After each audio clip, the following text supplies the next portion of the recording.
सर्वांना नमस्कार. जय श्रीकृष्ण. आपण सर्वप्रथम प्रार्थना म्हणूयात. वसुदेवसुतं देवं कंसचाणूरमर्दनं देवकी परमानन्दं कृष्णौ वन्दे जगद्गुरुं श्रीकृष्णौ वन्दे जगद्गुरुं. जय श्रीकृष्ण. आपण पाहत आहोत अध्याय 3 म्हणजेच कर्मयोग आणि आज आपण पाहणार आहोत श्लोक क्रमांक 29. श्लोक पाहूयात.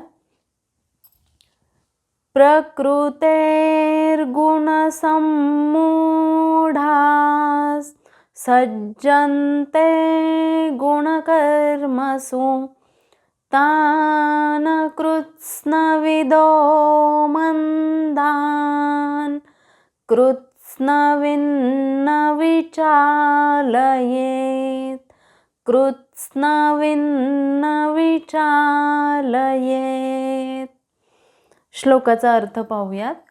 प्रकृते म्हणजे भौतिक प्रकृतीच्या, गुण म्हणजे गुणांद्वारे, सम्मूढा म्हणजे प्रकृतीच्या तादात्म्याने मूर्ख झालेला, सज्जनते म्हणजे ते मग्न होतात, गुणकर्मसु म्हणजे भौतिक कार्यांमध्ये, तान म्हणजे ते, अकृत्स्नविद म्हणजे अल्पज्ञानी मनुष्य, मंदान म्हणजे आत्मसाक्षात्कारामध्ये मंद, कृत्स्नविद म्हणजे ज्याला वास्तविक ज्ञान आहे, न म्हणजे नाही, विचालयेत म्हणजे विचलित करण्याचा प्रयत्न.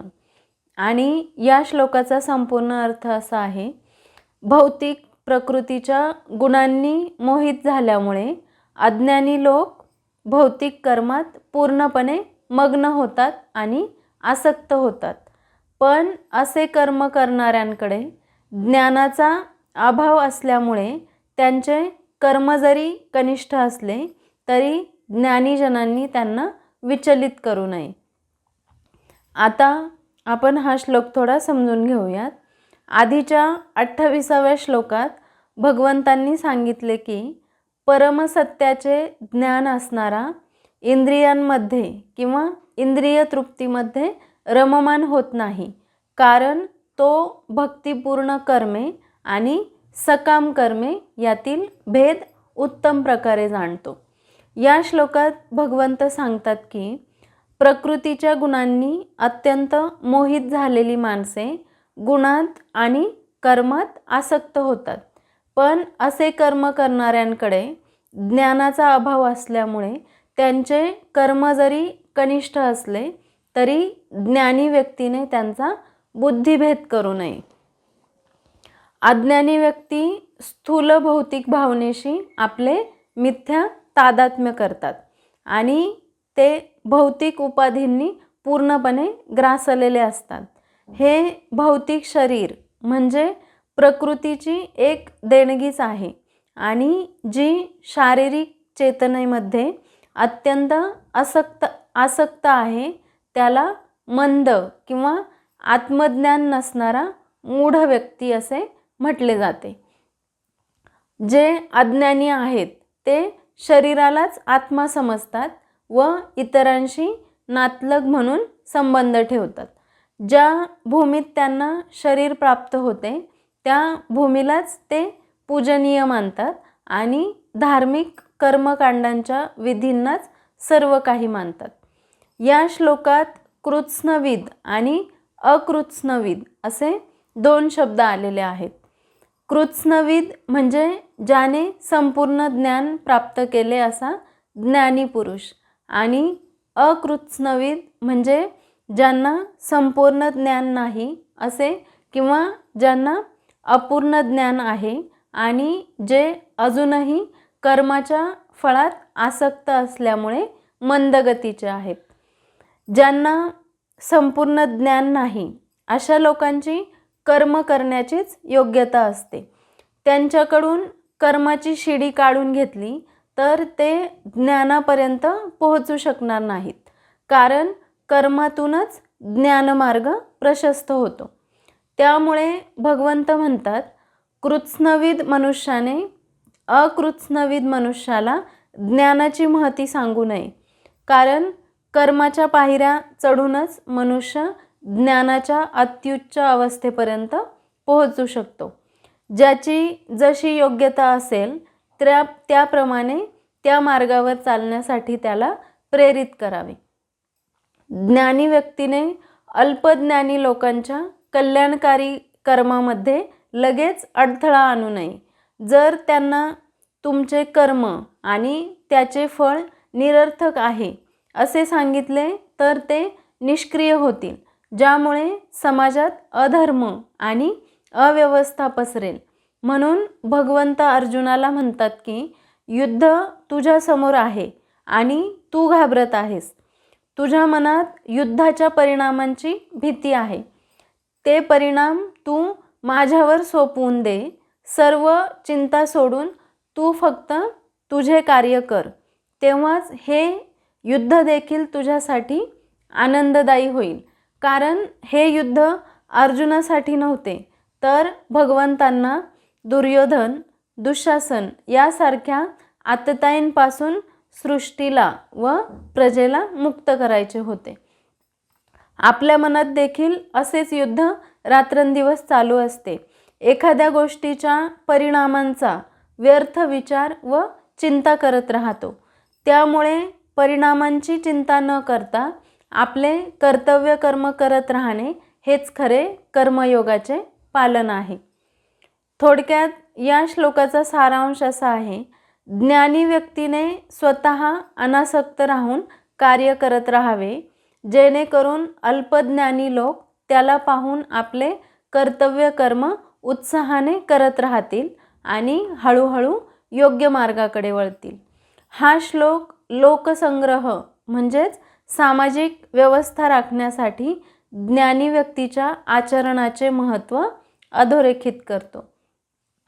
तसेच आधुनिक जीवनातील या श्लोकाचे महत्त्व पाहिले तर हा श्लोक शिक्षण, समाजकारण आणि संवेदनशील संवाद यासाठी अत्यंत महत्त्वाचा आहे.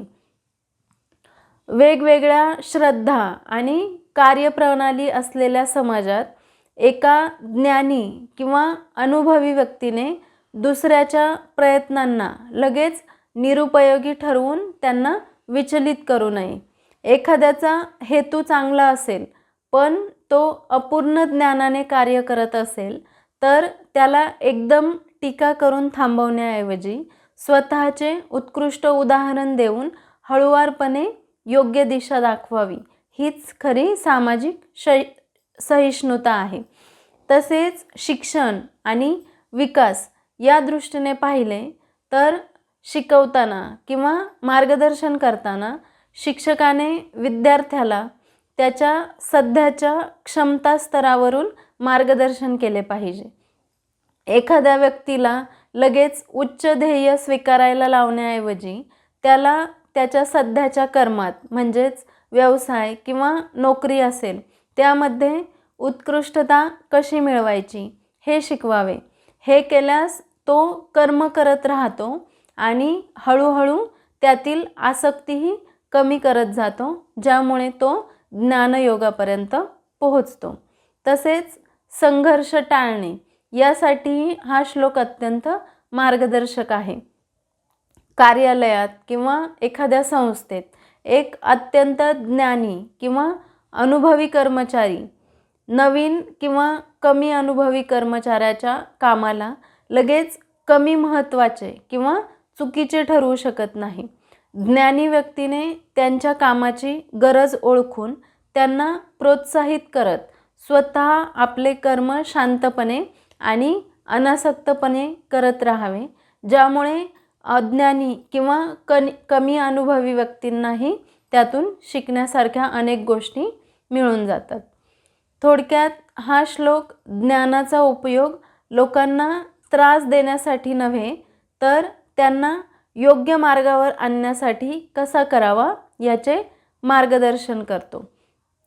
न विचालयेत म्हणजेच विचलित करू नका हे तत्त्व हेच स्पष्ट करते की सामाजिक व्यवस्था आणि लोकांचा उत्साह टिकवून ठेवणे हे ज्ञानी व्यक्तीचे पहिले कर्तव्य आहे.